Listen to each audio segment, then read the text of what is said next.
આમ તો આ રેસીપી છત્તીસગઢની ખૂબ જ ફેમસ રેસીપી છે, પરંતુ આજે હું એને મારી સ્ટાઇલમાં બનાવું છું અને એકદમ સરળ રીત છે અને સ્વાદમાં તો એકદમ લાજવાબ. તમે એકવાર બનાવશો ને તો વારે વારે બનાવશો. સાંજે કે સવારે કોઈકવાર ઇઝીલી એકાદ વસ્તુ બનાવવાની ઈચ્છા હોય ને તો ત્યારે તમે રાઈસ જોડે આને સર્વ કરી શકો. તો શરૂ કરીએ. નમસ્કાર, હું કલ્પના અજય નાયક. મારા કિચનમાં આપ સૌનું સ્વાગત છે. તો સૌથી પહેલાં આપણે અડધો કપ મગની દાળ લઈશું. પીળી મગની દાળ છે આ. અને 1/4 કપ જેટલી મસૂરની દાળ લઈશું. નોર્મલી છત્તીસગઢમાં જ્યારે આ બને છે ને ટ્રેડિશનલ રીતે, ત્યારે એમાં અડદની દાળ લેવામાં આવે છે. પરંતુ હું મારી રીતે બનાવું છું, અગાઉ કહ્યું એ રીતે. તો હવે આ બંને દાળને આપણે સારી રીતે 2 થી 3 વખત પાણી વડે ધોઈ લઈશું અને ત્યારબાદ પાણી નિતારી લેવાનું અને ફ્રેશ પાણી ઉમેરીને એટલીસ્ટ 4 કલાક એને પલાળી રાખીશું.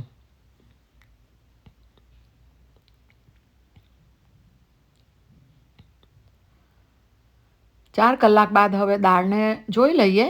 દાણો સરસ સોફ્ટ થઈ ગયો છે.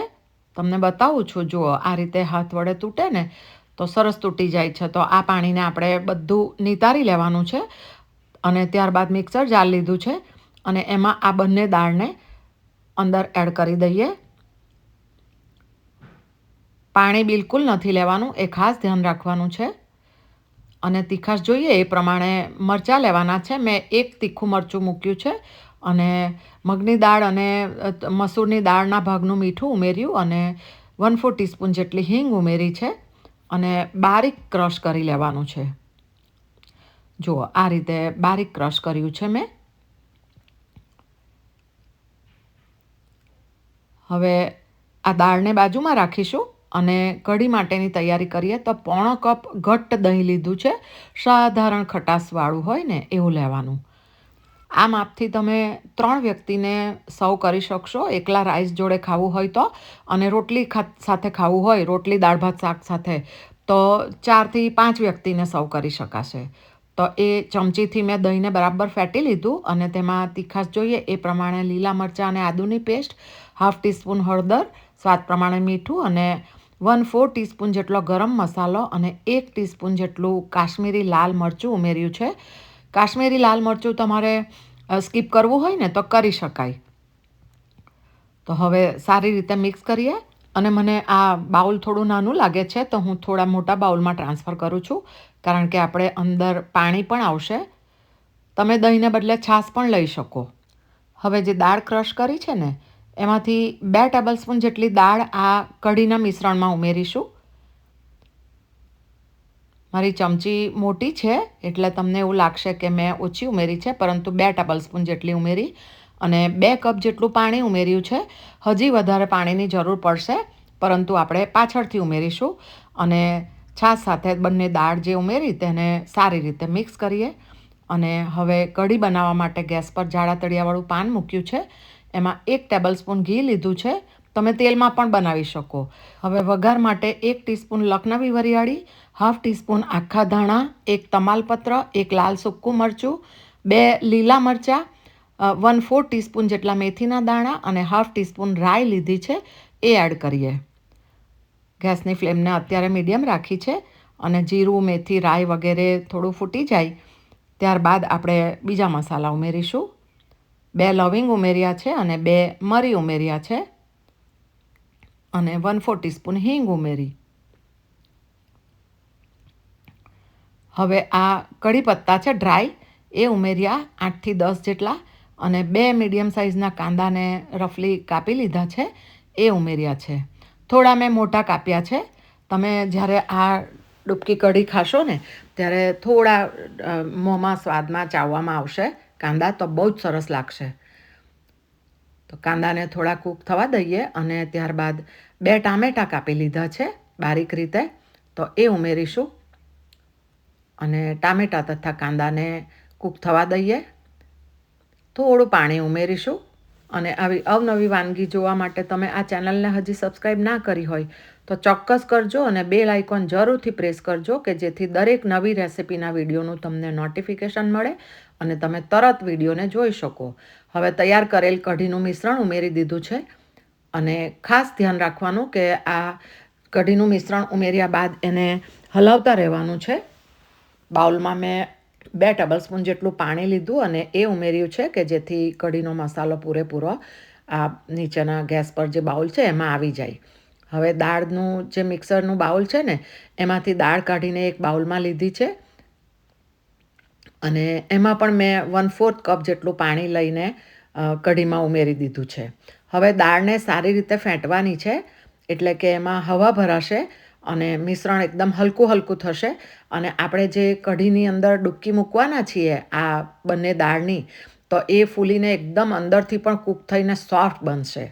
તો જુઓ આ રીતે લગભગ 2 થી 3 મિનિટ કરવાનું અને આ રીતે પાણીની ઉપર તરતું રહે ને એ રીતના એને તૈયાર કરવાનું છે. હવે કઢીને એક ઉફાણ આવી ગયો છે. ગેસની ફ્લેમને થોડી અત્યારે મેં હાઈ કરી છે અને તમે જોઈ શકો છો કે સરસ ઉફાણ આવી ગયું છે. તો હવે આપણે જે તૈયાર કરેલ ડૂબકીનું મટીરિયલ છે એટલે કે બંને દાળ પીસેલી એમાંથી આ રીતે નાની નાની સાઇઝની ડૂબકી મૂકવાની.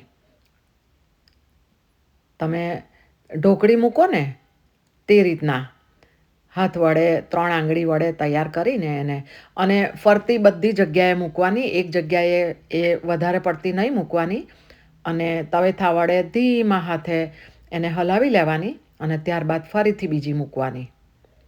આ રીતે વારાફરતી બધી ડૂબકી તૈયાર કરીને મૂકી દેવાની. મેં ફરીથી 1 કપ પાણી ઉમેર્યું છે કારણ કે આપણી કઢી જેમ જેમ ઉકળશે ને તેમ તેમ ઘટ્ટ થશે ને ડૂબકીને લીધે પણ થોડી ઘટ્ટ થશે અને એની અંદર આપણે જે દાળ ક્રશ કરેલી એ થોડી ઉમેરી છે એને લીધે પણ આ ડૂબકી કઢી થોડી થિકનેસ પકડશે. તો હવે જુઓ સરસ રીતે એને ઉકળવા દેવાની. કેટલી સરસ દેખાય છે જુઓ. હવે લીલા કાંદા ઉમેર્યા છે લગભગ 2 ટેબલ સ્પૂન જેટલા મેં અને ત્યારબાદ પનીર 100 ગ્રામ જેટલું પનીર જે બિલકુલ ઓપ્શનલ છે પરંતુ ચોક્કસ ઉમેરજો, બહુ જ સરસ લાગશે. અને પનીર ઉમેર્યા બાદ લગભગ 6 થી 7 મિનિટ મેં સ્લો આંચ પર ઉકળવા દીધી છે અને આપણી ડૂબકી કઢી તૈયાર છે. મેં ગેસ બંધ કરી દીધો છે. ચોપ કરેલી કોથમીર અને 1 ટીસ્પૂન જેટલી કસૂરી મેથી એડ કરીશું. તો આ થઈ આપણી ડૂબકી કઢી કે જે મેં મારી સ્ટાઇલમાં બનાવી છે. હવે એક સરસ મજાનો વઘાર તૈયાર કરીએ. તો તડકા પાનમાં મેં 1 ટીસ્પૂન જેટલું ઘી લીધું છે અને આ લસણની ફ્રોઝન પેસ્ટ છે. તો આશરે મેં 2 ચમચી જેટલું લસણ લીધું છે અને સ્લો આંચ પર રાખીને લસણ અને 1/2 ટીસ્પૂન જીરું બંનેને થોડા સાંતળી લઈશું. જીરું ફૂટી જાય અને લસણ થોડું ક્રન્ચી થાય એ રીતે કરવાનું છે અને 1/2 ટીસ્પૂન જેટલી કાશ્મીરી લાલ મરચું ઉમેરીશું અને ગેસ બંધ કરી દઈએ અને ત્યારબાદ આ વઘાર આપણે કઢી જ્યારે સર્વ કરીશું ને એના ઉપર ઉમેરીશું ને તો સ્વાદમાં એટલો જોરદાર લાગશે ને કે તમે ખાતા જ રહી જશો. તો હવે સર્વિંગ કરીએ. તો મેં સ્ટીમ રાઈસ બનાવ્યો છે અને એની સાથે હું આ ડૂબકી કઢીને સર્વ કરવાની છું.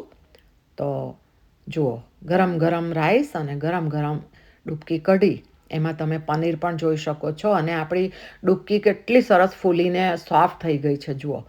અને એની ઉપર આ તૈયાર કરેલ વઘાર લસણનો જોરદાર તડકો એ ઉમેરીશું અને ત્યારબાદ ચોપ કરેલી કોથમીર ઉમેરીશું.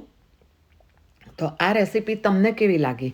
અને અગાઉ કહ્યું એમ કોઈક વાર તમને વરસાદની સિઝન હોય કે શિયાળાની મધુરી ઠંડક હોય અને ગરમ ગરમ કંઈક ઇઝીલી બની જાય એવું ખાવાનું મન થાય તો તમે રાઈસ અને આ કઢી બનાવી શકો અને સર્વ કરી શકો.